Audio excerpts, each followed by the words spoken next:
u-Enki wanted ukuthi eventually abantu, because we had intelligence mos, wanted abantu ukuthi to be intelligent and to be independent of the Anunnaki, because bebangekho la ukuhlala forever. They were here to mine gold and leave. They had to leave and go back to their planet bahlale khona yabo.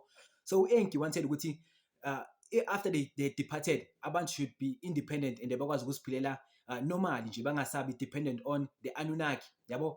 But his younger brother u-Enlil, which bekanenhliziyo embi u-Enlil, bekangafunda ilingi, bekafuna ukuthi mase wahamba ama-Anunnaki, abantu nabo kumele baperishe nani with the Anunnaki yabo. So kube disagreement nyana, mara u-Enlil agcine sekadecide ukuthi okay, I'm going to flood the earth yabo. And u-Enki, because bekangafuni ukuthi kube ne-civil war between ama-Anunnaki, avumelane nobhuti wakhe ukuthi okay, you can flood the earth mase siqeda la, mase kumele sihambe yabo.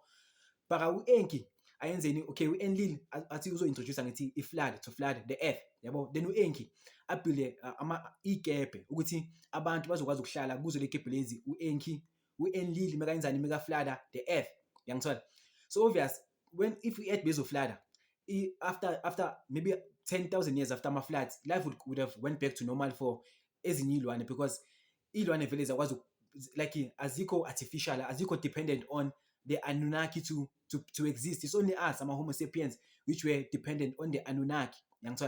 So if u-Enlil bekazoflooda i-earth, because we flooded, then lezi ezinye iy'lwane bezobuya futhi siphile, and the earth would have been back to normal yabo, and ama-Homo sapiens bangeka sa-exist. So u-Enki abhile ikebhe, then u-Enlil mekaflooda i-earth, ama-Homo sapiens amanye, few of them akwazi ukuhlala kule kebhe lezi, abe safe from the flood. Then eventually ke ama-Anunnaki they depart from earth, mara not wonke, some of them, mara a select few of them remain la in earth, bahlale kuphi, in the core of the earth. Babhile nje indawo i-base nyana on the core of the earth ukuthi bazohlala khona yabo, where they had influence over ama-kings, they had influence over ama-priests, and they had influence over i-religion.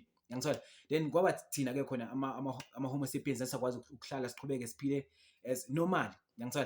So now, what do you think about the Anunnaki? Do you believe ukuthi ama-Anunnaki vele wakwaba khona vele, and they created ama-humans, they took i-DNA ama-Homo erectus bayihlanganisa nama-Anunnaki, and they created ama-Homo sapiens? Or do you believe nje ukuthi that thing is just nje a fairy tale, nje, it's just fan fiction?